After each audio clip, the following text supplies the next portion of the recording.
Hello, hello! This is Michelle and welcome to my vlog! For today's video, as you can see, nasa labas ako. Kasama kong aming bata at may tagilid-tagilid pa dyan sa pader na halaman. Pader na halaman. Ayun, sa ngayon, nasa labas kami ng aking bata dahil for the days ganap is lalabas nga kami kasi nasa labas kami. Kami ay pupunta sa lugar kung saan parehas kaming sasaya. Char! Ayan, kasi yung bata namin is lagi yan siyang nagsasabi sa akin na gusto niyang sumakay ng train. So, pag nasa amin siya, ayan, lahat ang gusto niya. At kung carry naman, why not coconut? So, kaya sasakay kami ng train ngayon. So, first muna, syempre, maglalakad kami papunta ng bus point. Kasi, sasakay muna kami ng bus bago kami makarating doon sa train station. So, ngayon nakikita nyo, ang green-green na kasi spring na dito sa amin at hindi na ganun kalamig at yeah, ngayong time na ito is hindi talaga malamig. So, ayan, walking lang muna kami ng aking bata. Ayan, at hindi kami masyadong nakapamakapal na jacket dahil nga hindi kalamigan nitong panahon na ito. At ayan, nandito na kami sa highway. Anyways, malapit lang to sa amin tong ano na to, bus point na ito. It's only 5 minutes walk from our house. Ayan, so waiting kami dito ng bus papunta sa Central Station. Ang lakad pala na ito ay first time kong gagawin na sasakay kami ng train na kami lang dalawa at wala yung aking josawa dahil may trabaho ang aming papa.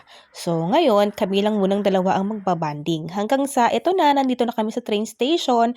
Na late pala kami ng mga 3 minuto so nakaalis na yung train. So waiting kami ng another na train na darating which is another 1 hour of waiting kasi every 1 hour yung train guys. So yes. Ayan. At habang nagwe-wait, hinayaan ko yung aking bata na mag-enjoy siya para hindi siya maboard kasi naboboard yan siya pagka sobrang tagal ba. Siyempre yung mga bata, diba? Pagka excited silang umalis, ganun. So kaya sila, ayun, kailangan nilang i-entertain ang kanilang sarili. So dumating na yung train dito sa kabila pero hindi yung sasakyan namin. At ayan na nga, after 1 hour, dumating na yung aming train. Exact the time and the date. So dahil dyan, masayang-masaya na ang aking bata dahil finally makakasakay na siya ng tutunay na train. Kasi ang madalas niyang sakyan na train yung sa yung train na palaruan ba. Ayan, ngayon tunay na train na ang kanyang masasakyan which is he likes it so much. Ayan, so ayan, nakaupo na kami, nakapasok na kami, nakapwesto na kami at ayan, waiting lang kasi hindi pa umaalis yung train kasi ayan, meron pang mga 5 minuto, something like that na pagdating pagdating na paghihintay pala ng mga iba pang mga pasahero. Anyways, ang train is very on time at yeah, hindi sila na-late. Siguro nagkakaroon pagka merong mga aberya, but most of the time is on time. Very chill lang talaga ito. At ayan, nakaalis na yung aming train. At kung makikita ninyo, wala kaming dito, wala kaming katabi. Kami lang sa row na ito ng aking bata. Kaya ayun, maghanda at yeah, comfortable kaming dalawa habang nakaupo at nakatanaw sa mga tanawin sa labas. Anyways, this only takes 30 minutes or 25 minutes bago makarating dito sa aming pupuntahan. At ayan na nga, nandito na kami, nakarating na kami dito at makikita ninyo, meron ditong mga parkingan ng mga bike, kung may mga dalang bike yung mga tao kasi pwede namang isakay sa train yung mga bike. At meron silang designated area dyan na pwedeng ilagay. Ayan, makita nyo ba yan sa bundok? Merong hotel. Ang cute. Sobrang ganda ng lugar na ito na ilang beses na naming pinupuntahan, naming mag-asawa. At hindi ako nagsasawang pumunta dito kasi nagagandahan talaga ako sa itsura ng lugar na ito, sa mga design ng bahay. Parang mga old, kasi siya, design or something like that. Pero hindi siya as in yung bahay na tinitirhan ng tao kasi na to, mga shops ang nandito. Different kind of shops. Merong clothing shops, merong jewelry shops, merong shops. Anyways, may mga restaurants dito, may mga cafe, at marami pang ibang makikita dito. So, ang goal ko today is makatingin-tingin. Ayan. So, ako ay mag-window shopping lang naman kami ng aking bata. At yung bata ko naman, ang goal niya is makasakay ng train. So, yes, ayun lang naman. Ang magpapasaya sa aming dalawa, siya makasakay ng train, ako maka-sightseeing. Charing. So, pagpasok niyo dito sa loob, makikita niyo siyempre dahil nga sabi ko nga sa inyo, mga ano ito, mga shops. So, ayan, makikita niyo talaga yan. Pinasok namin lahat ng mga shops, tiningnan ko kung ano ang pwedeng matingnan at lahat ng pwedeng busisihin. Akala mo talaga? Ayan, so yun lang, lakad-lakad lang, ano lang kami diyan, binubusog ko lang yung aking eyes at yung bata ko naman is ayun, kung ano naman ang gusto niyang gawin na anuhan. So, yeah. Kaya sa araw ni ito, kahit kaming dalawa lang is nag-enjoy kami kasi gusto namin ito. At gusto niyang sumakay ng ano, ng train ba. So, ayan ang bonding naming dalawa pagka kami lang dalawa magkasama sa bahay. Ayan, we try to go out kasi yung mga bata dito, sanay sila na nasa labas. So, yun. Kahit na medyo malamig ang panahon at ano, kahit anong medyo, kahit malamig ang panahon, lumalabas talaga sila kahit nasa eskwelahan sila.